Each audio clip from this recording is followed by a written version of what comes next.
Oi, hoje é terça-feira, dia 17 de março de 2020.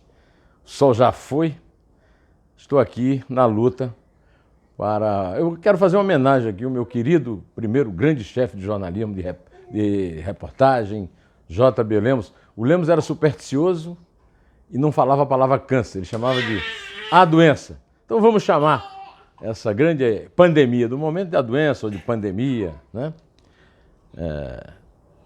Já que o nome está ficando assim, meio por baixo, meio proibitivo. Pois é, eu quero, nesse vídeo de hoje, fazer o contrário dos vídeos anteriores. Eu quero começar não com uma crítica, mas com um elogio. Eu jamais imaginei na minha vida que ia elogiar o grande empresário americano que se elegeu presidente, Donald Trump, pelo Partido Republicano. Ah, pois é, mas eu vou elogiar.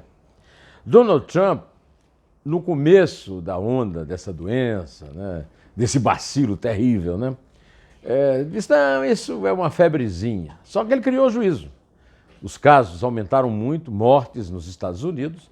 Ele foi obrigado, inclusive, a proibir a entrada de aviões vindos da Europa em território americano.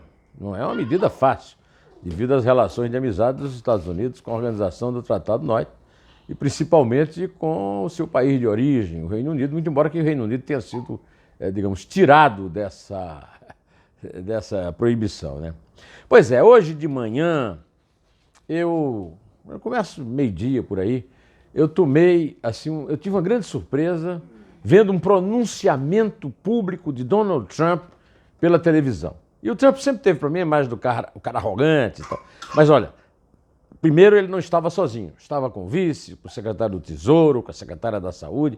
Tinha umas 5 pessoas, todos muito sérios, todos muito compungidos, todos muito compenetrados na responsabilidade do trato do assunto. Olha, o Trump falou, eu vi ele falando, temos que lutar contra esse inimigo invisível. Acho que é desconhecido, mas estamos conhecendo muito melhor. O pronunciamento foi feito na Casa Branca, um pronunciamento oficial de governo, de chefe de Estado de governo. O governo norte-americano trabalha para conter o avanço da doença, que já provocou 68 mortes no país, segundo o levantamento divulgado nessa segunda-feira, dia 16, ao fazer os sacrifícios necessários. Está difícil de ler porque está muito escuro. Podemos proteger nosso povo e proteger nossa economia. Aliás, eu esqueci de falar que do lado dele estava o Mike Pence, que é o vice dele. E várias vezes ele convocou o Mike Pence, que é o responsável pelo combate à doença, à pandemia, a falar. E o Mike Pence disse o seguinte, pediu aos americanos que coloquem as novas ações do governo em prática pelos próximos 15 dias. Especialistas disseram que se todos os americanos fizerem essas recomendações, poderemos ter uma relação substancial dos casos, uma redução substancial dos casos. Ao lado dele estava o secretário do Tesouro dos Estados Unidos, porque é uma questão econômica séria lá, né? Steven Mnuchin.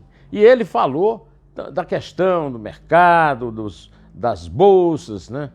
E disse que a atual situação é pior do que o atentado ao World Trade Center, daquele atentado terrorista, do famoso atentado terrorista do Bin Laden, para o setor aéreo, tá certo? Não foi só o Donald Trump que me surpreendeu hoje, não. Outro ídolo do senhor Jair Bolsonaro, Benjamin Netanyahu, está tomando várias medidas muito graves e muito sérias para conter aquilo que o Bolsonaro acha que é uma histeria. Não é o que Netanyahu acha.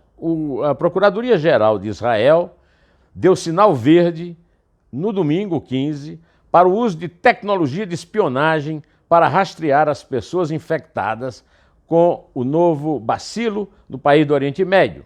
A proposta do governo interino de Benjamin Netanyahu abre um debate sobre o direito à privacidade, mas não abre debate nenhum sobre histeria, sobre pânico, sobre nada, tá certo?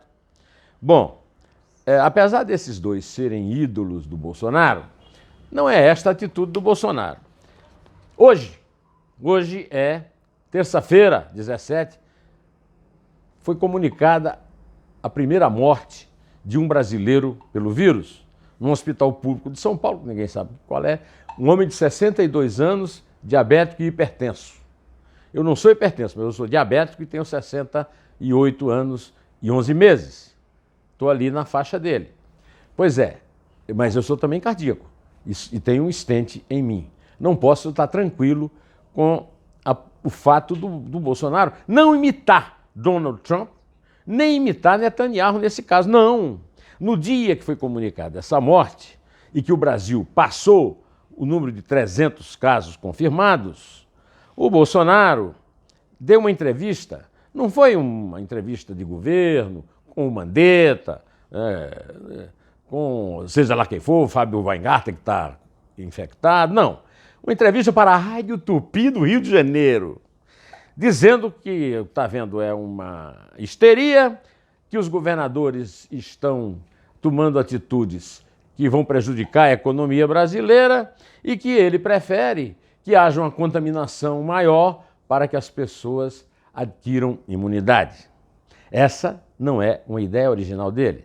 Tem muita gente pregando essa besteira. Talvez o que eu tenha notícia, seja mais antigo, é um cidadão chamado Nicola Zingaretti. Ele é do Partido Democrático Italiano.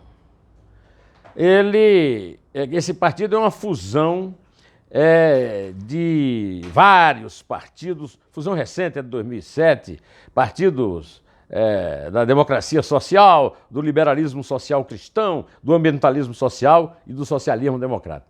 Tudo mentira, é um partido de esquerda, é um partido comunista. No dia 13 de fevereiro, o senhor Zingaretti teve um encontro com Luiz Inácio Lula da Silva. Vocês sabem quem é, não sabem? Eu preciso falar do ex-presidiário, que foi até recebido pelo Papa naquela ocasião, né? Pois é, depois do encontro, ele disse assim: belíssima conversa com Lula, um protagonista extraordinário das batalhas contra a desigualdade. Né? Gostou do inspirador do Nicola Zingaretti? É o inspirador do Bolsonaro. Ele contraiu o vírus. E aí se declarou publicamente orgulhoso disso. Por quê? Porque ele ia participar de um grande esforço nacional pela imunidade da maioria dos italianos. Muita gente caiu nessa lá e o resultado é que a Itália hoje tem mais casos do que a China e é o grande propagador dessa doença.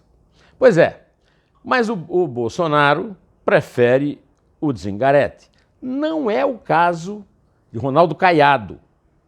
Ronaldo Caiado é daqueles governadores, apesar de ter apoiado o Bolsonaro, que o presidente aponta como responsável pelas eventuais perdas da economia, pelas medidas que tomou. Ele tomou medidas restritivas e é homem, teve coragem de ir lá para as manifestações em favor do Bolsonaro e contra Rodrigo Maia, Alcolumbre e Toffoli, e discursar e dizer que as pessoas precisam se recolher em casa e tomar medidas de restrição a aglomerações. O Ronaldo Caiado foi estrepitosamente vaiado, é claro, pelos manifestantes. Logo, logo, você que está aí pronto para dar um dislike, vai ficar sabendo que o Caiado tem razão, que eu tenho razão, e que o Bolsonaro e o Zingaretti estão completamente enganados. O Caiado não é meu amigo, não. Eu já enfrentei o Caiado numa disputa judicial durante anos e anos, na justiça, por causa de uma crítica que eu fiz a ele e da tentativa dele de me cobrar um dinheiro pela crítica, né? Pois bem, o caso foi caiu, né, com o tempo, né, prazo de prescrição, e eu hoje, um dia desse, encontrei com ele no restaurante de São Paulo, nos demos bem e tal. Pois bem, quero também elogiar uma pessoa que eu critiquei muito recentemente, chamei até de prefeitinho sem vergonha. Bruno Covas. Bruno Covas, ao contrário de Dória, que fica fazendo medidas paliativas, Bruno Covas tomou medidas restritivas, decretou estado de emergência em São Paulo, mudou-se para o gabinete do prefeito, no Palácio Matarazzo, lá no Viaduto do Chá, para despachar de lá. E olha que ele é um doente muito crítico de câncer, né? Pois bem, eu quero dizer a você que eu estou com Bruno Covas, com Ronaldo Caiado, com Donald Trump e não abro. E não quero terminar esse vídeo sem fazer uma citação. Essa citação é de um dos poemas mais lindos que eu conheço. Vou falar em português, né? Nenhum homem é uma ilha inteiramente isolado. Todo homem é um pedaço de um continente, uma parte de um todo. Se um torrão de terra for levado pelas águas do mar, a Europa fica diminuída, como se fosse um promontório, como se fosse o solar de teus amigos ou o teu próprio. A morte de qualquer homem me diminui, porque sou parte do gênero humano. É por isso que não pergunta por quem os sinos dobram. Eles dobram por ti, por mim, por você. Esse verso do maravilhoso poeta John Donne, inglês, britânico, é o título Por Quem os Sinos Dobram, de um dos melhores romances do americano Ernest Hemingway, a respeito da Guerra Civil Espanhola, e de uma música de Raul Seixas. Adoto aqui para dizer para você que a morte do brasileiro anônimo para mim, que é diabético como eu, cardíaco como eu, era, né? E eu sou, e em homenagem a um João Batista Lemos, que me ensinou tudo em jornalismo, também não está mais entre nós, que eu dedico este vídeo, direto ao assunto.